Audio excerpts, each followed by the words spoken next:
تمام تعریفات اللہ رب العالمین کے لیے، جس نے ہماری رشد و ہدایت کے لیے کلام پاک کو نازل فرما دیا اور مزید احسان فرماتے ہوئے اللہ نے کتاب کے ساتھ حکمت بھی نازل فرما دی اور کلام پاک کی وضاحت کے لیے نبی کریم صلی اللہ علیہ وسلم کا نزول فرما دیا۔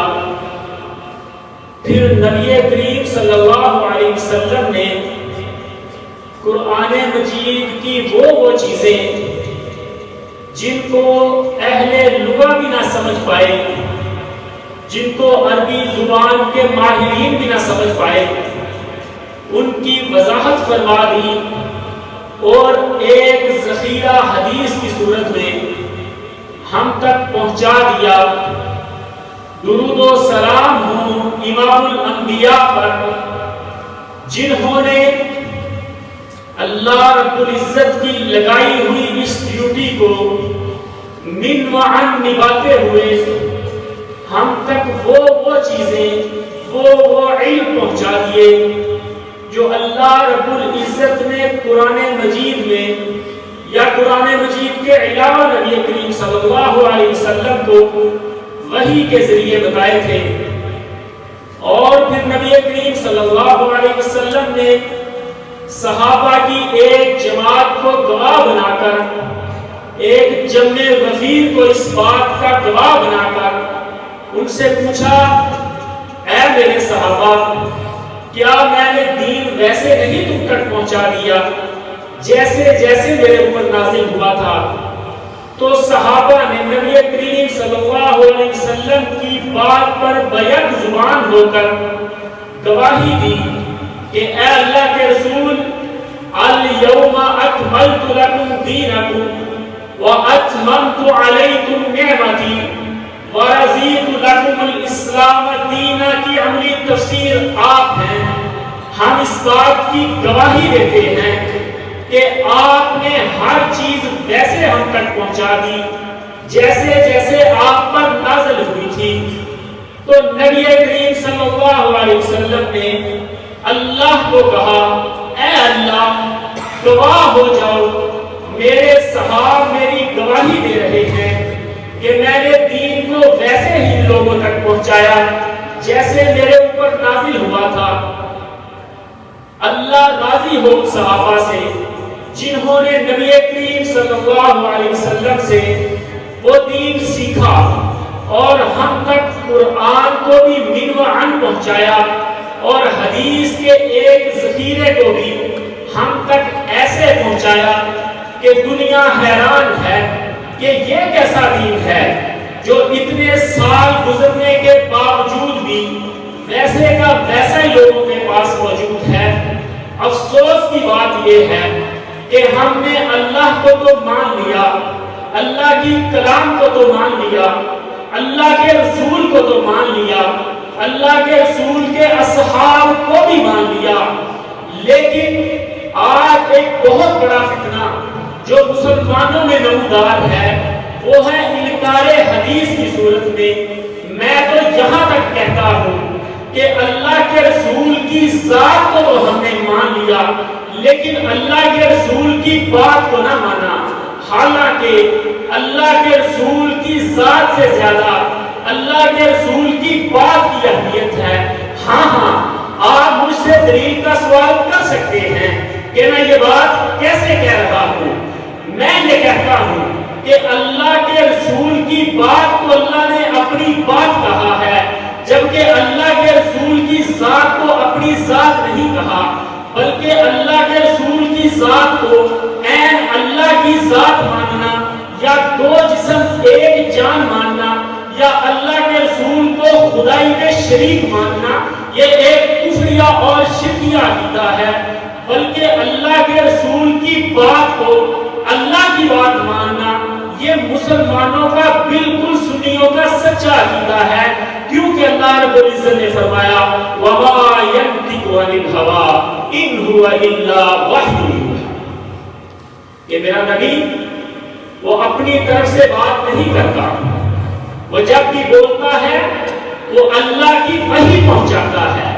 تو اللہ کے رسول کی ذات کو ماننا بھی ایمان ہے، لیکن اس سے بڑھ کے یہ بات ہے کہ اللہ کے رسول کی بات کو مانا جائے، ویسے مانا جائے جیسے صحابہ نے مانا تھا۔ ایک چھوٹا سا واقعہ پیش کر کے اپنی بات کو آگے بڑھاتا ہوں۔ سیدنا عبداللہ بن عمر رضی اللہ تعالیٰ عنہما، حضرت عمر بن خطاب رضی اللہ تعالیٰ عنہ کے بیٹے، سنت کے ساتھ اتنی محبت، اتنی عقیدت کہ ان کے شاگرد سمجھتے ہیں کہ ہمارا استاد سنت کا دیوانہ ہے۔ حج کے موقع میں نکلے تو ہر اس جگہ پہ اسٹے کر رہے ہیں جہاں اللہ کے رسول نے سٹاپ کیا، ہر اس درخت کے نیچے بیٹھ رہے ہیں جہاں اللہ کے رسول بیٹھے، بلکہ ایک درخت کے نیچے حج کے موقع پہ اللہ کے رسول نے قضائے حاجت کی، عبداللہ ابن عمر رضی اللہ تعالیٰ عنہ وہاں بھی بیٹھے۔ نبی کریم صلی اللہ علیہ وسلم کی سنت کے ساتھ اتنی محبت، اور نبی یہ جب فتنوں کا دور آیا اور سیاسی اختلافات شروع ہوئے تو بڑے بڑے اسلام کے بڑے بڑے نامور صحابہ ان فتنوں کی ذات ہوئی۔ سیدنا عبداللہ ابن عمر رضی اللہ تعالیٰ عنہ کبار صحابہ میں سے وہ واحد ایسی شخصیت تھی جو خود تو ان فتنوں سے دور رہے بلکہ دوسروں کو مشورہ بھی دیا کرتے تھے کہ ان چیزوں سے بچ کے رہے۔ ہمارا کام ہے سنت کی ترویج کرنا، ہم مولوی آدمی ہیں، ہمارا ان چیزوں سے کوئی لین دین نہیں، ہم مسجد میں بیٹھے اور لوگوں تک دین پہنچائیں، یہ عبداللہ ابن عمر کا موقف ہے۔ پانچ صحابہ نے اس موقف کے ساتھ اختلاف کیا۔ ایسی نرمی والی شخصیت کہ لوگ ان کی خدمت میں حاضر ہوتے تھے کہ آپ دیوار میں سے ہیں اور عمر رضی اللہ تعالیٰ عنہ کے بیٹے ہیں، آپ بھی خلافت کے دعوے دار ہو سکتے، کم از کم گورنری تو آپ کا حق بنتا۔ تو عبداللہ ابن عمر رضی اللہ تعالیٰ عنہ ایسی سادہ طبیعت کے بندے، ان ساری چیزوں سے دور، نہ کبھی سختی نہ کبھی دنیا کا لالچ، لیکن ایک واقعہ ان کا حیران کر دینے والا۔ عبداللہ ابن عمر رضی اللہ تعالیٰ عنہ کے بیٹے نے کہا کہ ہم اپنی عورتوں کو مسجد میں نہیں جانے دیں گے نماز ادا کرنے کے لیے یا جمعہ پڑھنے کے لیے۔ عبداللہ ابن عمر رضی اللہ تعالیٰ نے فرمایا کہ بیٹا، نبی کریم صلی اللہ علیہ وسلم کا فرمان ہے لا تمنعوا اماء اللہ عن المساجد، ان اللہ کی بندیوں کو مسجد سے دور نہ کرو، ان کا حق ہے کہ یہ مسجد میں جائیں۔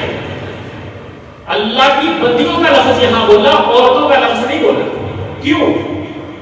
کیونکہ اللہ کی بندگی مسجد میں جا کے جس انداز سے ہوتی ہے وہ گھر میں نہیں ہو سکتی۔ اللہ کے بندے 5 وقت مسجد میں آتے ہیں اللہ کی بندگی کے لیے، تو اللہ کی ان بندیوں کا حق بھی ہے کہ وہ مسجد میں آئیں۔ انہوں نے فرمایا بیٹا، اللہ کے نبی کا فرمان ہے لا تمنعوا اماء اللہ عن المساجد، اللہ کی بندیوں کو مسجد جانے سے نہ روکو۔ بیٹے نے آگے سے کہا ابا جی آپ کی بات بجا ہے، لیکن اب حالات وہ نہیں رہے، دور وہ نہیں رہا، اب نہ تو عورتیں ویسی ہیں جیسی اللہ کے نبی کے دور میں تھی، اب عورتیں بناؤ سنگار کرتی ہیں، وضاحت کے ساتھ موجود ہے۔ اس نے کہا عورتیں میک اپ کرتی ہیں، عورتیں خوشبوئیں لگاتی ہیں، مرد بھی ویسے نہیں رہے کہ جو نظریں جھکا کے سیدھے مسجد میں جاتے ہیں، اب چوکوں چوراہوں میں بندے موجود ہوتے ہیں۔ تو حالات کے پیش نظر میں اللہ کے نبی کی حدیث کو ایک سائڈ پہ رکھ رہا ہوں اور حالات کا تقاضا یہ ہے کہ عورتیں مسجد میں نہ چلیں۔ جیسے ہی عبداللہ ابن عمر نے یہ بات سنی ان کو غصہ آ گیا، فرمایا احدثک حدیثا وانت تقول کذا وکذا، میں تجھے اللہ کے نبی کا فرمان سنا رہا ہوں، تو مجھے ادھر ادھر کی باتیں سنا رہا ہے۔ کذا وکذا کا ترجمہ ہے ادھر ادھر کی باتیں۔ یعنی فضول باتیں، کسی چیز کا لاجک پیش کرنا اللہ کے رسول کی بات کے سامنے وہ قضا و قضا ہوگا، اس کی کوئی اہمیت نہیں ہے، بلکہ وہ ادھر ادھر کی باتیں تصور کی جائیں گی، وہ فضول باتیں تصور کی جائیں گی۔ اور راوی سننے والے نے اس دن عجیب منظر دیکھا، راوی بیان کرتا ہے فَسَبَّهُ سَبًّا شَدِيدًا، وہ عبداللہ ابن عمر جو خود روایتیں بیان کرتے ہیں کہ اللہ کے رسول نے کہا زبان پہ سختی نہیں آنی چاہیے، گالی نہیں آنی چاہیے، اس عبداللہ ابن عمر کے بارے میں راوی کہتا ہے فَسَبَّهُ سَبًّا شَدِيدًا، شدید قسم کی گالیاں دی آپ نے بیٹے، اتنا غصہ آ گیا، کنٹرول نہیں ہوا، اس سے بھی بڑھتا ہے۔ شاگرد ان کا بیان کرتا ہے وَمَا كَلَّمَهُ حَتَّى فَارَقَ الدُّنْيَا، اپنے بیٹے سے اس دن کے بعد بات نہیں کی یہاں تک اس دنیا سے رخصت ہو، اتنا غصہ۔ کیوں؟ اس بات کی وجہ سے کہ احدثک حدیثا وانت تقول کذا وکذا، میں تجھے اللہ کے رسول کا فرمان سنا رہا ہوں، تو مجھے لاجک بیان کر رہا، تو مجھے ان کی باتیں سنا رہا۔ یہ تھے ہمارے اصحاب۔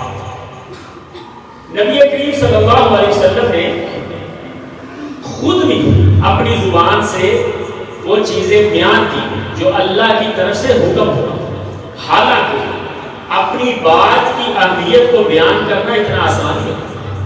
اس نبی کے لیے جس کو اللہ رب العزت نے جیتنی خصوصیات دی، تو نبی ایک خصوصیت بیان کر رہا ہے، ساتھ کہہ رہا ولا فخر، ڈیوٹی ہے کہ اپنی خصوصیات بیان کرو۔ اب اللہ کے حکم پہ عمل بھی کرنا ہے، لوگوں کو اپنی خوبیاں بھی بتانی ہیں، اور ہر خوبی بتانے کے بعد کہہ رہے ولا فخر، اس میں فخر والی کوئی بات نہیں، یعنی ڈیوٹی بھی ادا کرنا اور اپنے نفس کو بھی مارنا، یہ اللہ کے اصول، بلکہ اس سے بھی بڑھ کے اللہ رب العزت نے خود نبی کریم صلی اللہ علیہ وسلم کی بات کی اہمیت کو بیان فرما دیا۔ کیسے؟ فرمایا ما آتاکم الرسول فخذوہ وما نہاکم عنہ فانتہوا، لوگوں جو چیز اللہ کے نبی تمہیں دے اس کو لے لو، جس چیز سے اللہ کے رسول تمہیں منع کرتے اس چیز سے رک جاؤ۔ یہ اتھارٹی اللہ رب العزت نے نبی کریم صلی اللہ علیہ وسلم کو دی۔ عبداللہ ابن مسعود کی ایک روایت یاد آ گئی، عبداللہ ابن مسعود نے بیان کیا کہ لعن اللہ الواشمات، اللہ نے ایسی عورتوں پر لعنت کی ہے جو سرما بنتی ہیں یا برواتی ہیں چہرے کی خوبصورتی کے لیے، یعنی اللہ کی تخلیق کو تبدیل کرنے کی کوشش کرتی ہیں۔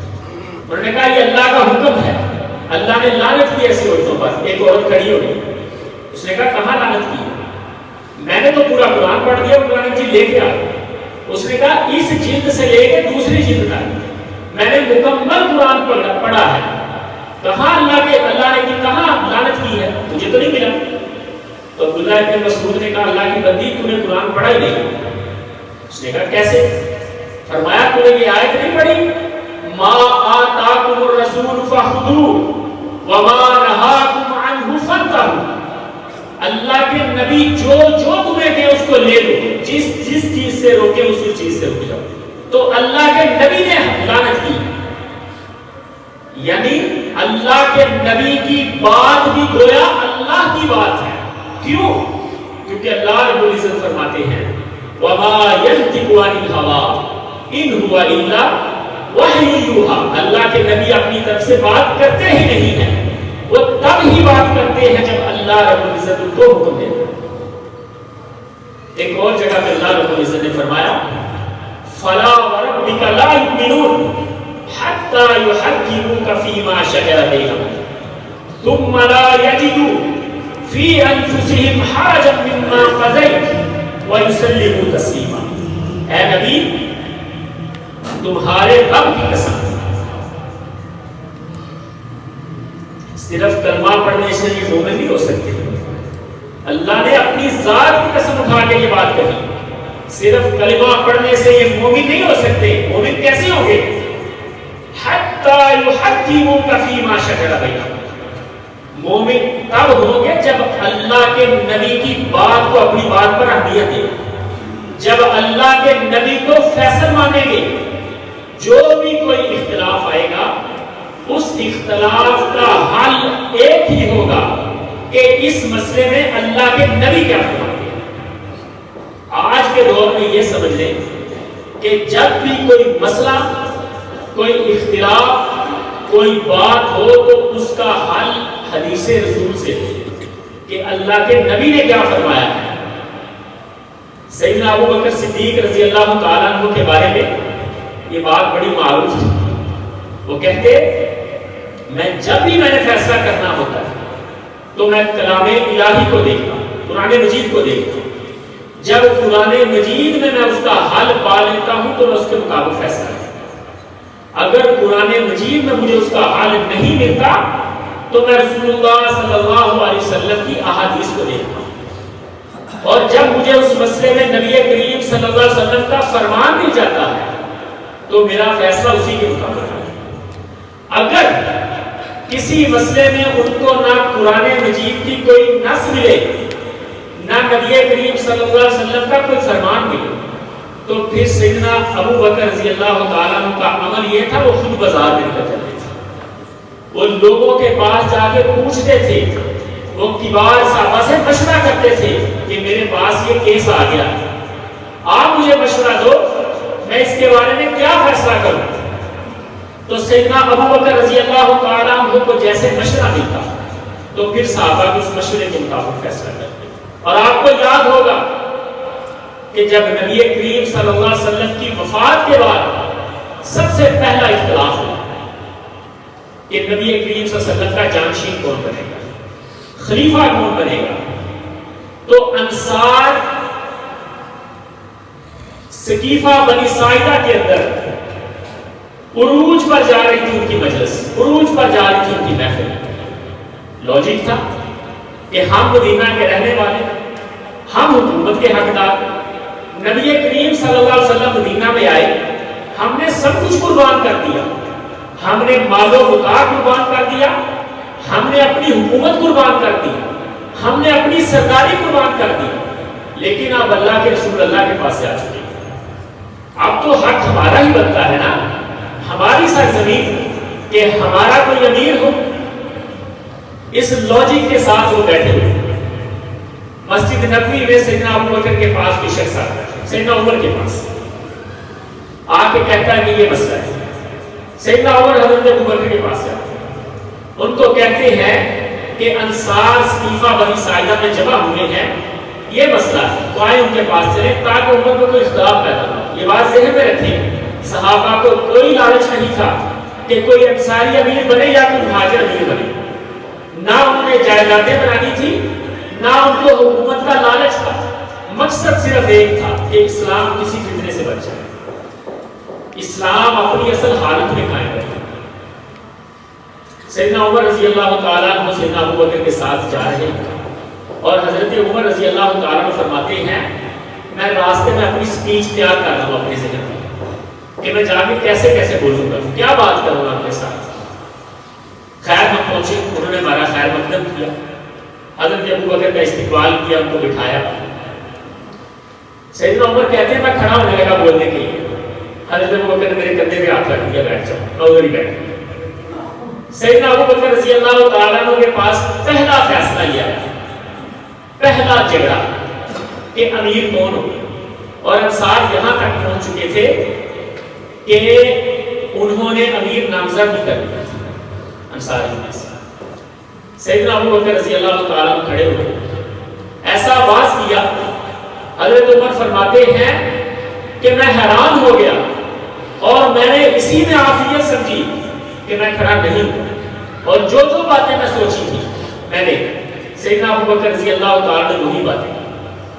انصاریوں نے آگے سے کہا ٹھیک ہے آپ امیر بننا چاہتے تو ایک اور حل ہے ہمارے پاس، منا امیر و منکم امیر، دو امیر کر لیتے ہیں، ایک امیر مہاجرین میں سے ہو جاتا ہے، ایک انصاریوں میں سے ہو جاتا ہے۔ لوجک ہے بات، یہ دیکھیں یہ ہے اس آیت پر عمل، فلا وربک لا یؤمنون حتی یحکموک فیما شجر بینہم۔ جھگڑا آ گیا، اب فیصلہ کس بات پہ ہونا ہے؟ نبی کی بات۔ سیدنا ابو بکر رضی اللہ تعالیٰ نے صرف ایک حدیث کا چھوٹا سا ٹکڑا پیش کیا، فرمایا اللہ کے نبی نے کہا تھا الائمۃ من قریش، امیر قریشی میں سے سارے ساتھ وہی بیٹھے، فوراً انہوں نے سیدنا ابو بکر کی بات کو تسلیم کر لیا۔ کیوں؟ یہ سیدنا ابو بکر کی بات نہیں تھی۔ سیدنا ابو بکر کی بات کو تسلیم کرنا ہوتا تو پہلے واز پر تسلیم کرتے، یہ بات تھی اللہ کے نبی کی بات، اور میں تو یہ کہتا ہوں کہ یہ اللہ کے نبی کی بات نہیں تھی، یہ اللہ کی بات تھی۔ کیوں؟ کیونکہ اللہ نے فرمایا وَمَا يَنْطِقُ عَنِ الْهَوَىٰ إِنْ هُوَ إِلَّا وَحْيٌ، میرا نبی اپنی مرضی سے بولتا ہی نہیں، میرا نبی تب بولتا ہے جب اللہ کا حکم۔ میرے نبی کی بات میرے نبی کی بات نہیں ہے، وہ میری بات ہے، یہ اللہ کی طرف سے سرٹیفکیٹ ملتا ہے۔ افسوس کی بات یہ ہے کہ آج کچھ لوگ بیٹھ کے یہ کہتے ہیں کہ مانا ہم نے یہ حدیث، مانا ہم نے یہ حدیث، اور علماء جانتے ہیں، میں نام لینا مناسب نہیں سمجھتا، بخاری شریف کی شرح لکھنے والے ایک امام، ایک فقیہ، بخاری شریف کی شرح لکھنے والے، اور ایک حدیث پہ آ کے یہ لکھتے ہیں میں نے اس حدیث کو ہر طرف سے پڑھا، ہر طرف سے جانچا، مجھے اس حدیث کی کوئی اس میں کمزوری نظر نہیں ہے، یہ حدیث سند کے اعتبار سے صحیح ہے، میں یہ بات مانتا ہوں، لیکن میں ایک مقلد ہوں، میں نے مانا یہ حدیث صحیح ہے، لیکن میں اپنے امام کی بات کروں۔ افسوس کی بات یہ، اس سے بھی بڑھ کے افسوس کی بات یہ کہ سوشل میڈیا کے اوپر آگے بڑے بہت بڑے پلیٹ فارم سے ایک عالم کہتا ہے کہ قرآن مجید ہمارے لیے کافی ہے، ہمیں حدیث کو لینے کی ضرورت نہیں، ہم حدیث کے محتاج نہیں، جبکہ اس فتنے کی پیشین گوئی بھی نبی کریم صلی اللہ علیہ وسلم نے کی تھی۔ نبی کریم صلی اللہ علیہ وسلم نے اس فتنے کی پیشین گوئی بھی کی تھی۔ نبی کریم صلی اللہ علیہ وسلم نے فرمایا یوشک من امتی، ایک فتنہ آئے گا میری امت میں سے ان قریب، اور وہ نبی جو زبان کھولے تو پھول نکلے، سخت الفاظ، فرمایا جالس علی اریکتہ، وہ اپنے چوتنوں کے اوپر بیٹھ کر، ایسے الفاظ نبی کریم صلی اللہ علیہ وسلم کی زبان سے سننے کو بہت کم ملتے، یہ حقارت بیان کی جا رہی اس بندے کی، ایک ایسا بندہ جو بیٹھ کے یہ بات کہے گا کہ میرے لیے قرآن مجید کافی ہے، مجھے حدیث کی ضرورت نہیں، جس چیز کو قرآن مجید نے حلال کیا ہے اس چیز کو میں حلال سمجھتا ہوں، مجھے حدیث لینے کی ضرورت نہیں ہے۔ تو نبی کریم صلی اللہ علیہ وسلم نے فرمایا الا، خبردار، خبردار کر کے نبی کریم صلی اللہ علیہ وسلم نے فرمایا الا وَإِنِّي أُوتِيتُ الْقُرْآنَ وَمِثْلَهُ مَعَهُ، مجھے صرف قرآن نہیں دیا گیا، مجھے قرآن بھی دیا گیا ہے وَمِثْلَهُ مَعَهُ، اور قرآن جیسی ایک اور بھی چیز مجھے ساتھ دی گئی ہے، یعنی حدیث رسول۔ نبی کریم صلی اللہ علیہ وسلم نے فرمایا کہ کل کو کوئی آنے والا شخص یہ بات کہے کہ میرے لیے قرآن مجید ہی کافی ہے، تو اس کو یہ بتا دو کہ مجھے صرف قرآن مجید نہیں دیا گیا بلکہ مجھے قرآن مجید اور قرآن مجید کی مثل بھی ساتھ دی گئی۔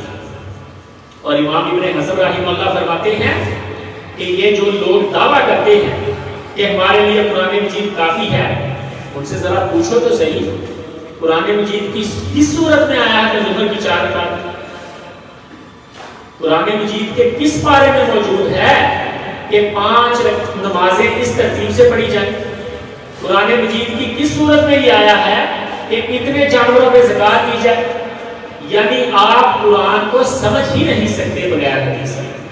ایک صحابی نے سمجھنے کی کوشش کی تھی، معروف قصہ، جب اللہ رب العزت کی طرف سے یہ حکم نازل ہوا نا روزے کے بارے میں کہ سیاہ دھاگا سفید دھاگے سے الگ ہو جائے تب تک تم سحری کر سکتے ہو، تو اس صحابی نے اپنے تکیے کے نیچے 2 دھاگے رکھ لیے، ایک کالا دھاگا اور ایک سفید دھاگا، اور سحری کرنا شروع کر دیا۔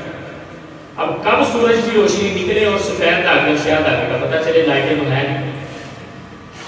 سیری کرتے رہے. نبی کریم صلی اللہ علیہ وسلم کے پاس یہ کیس آ گیا.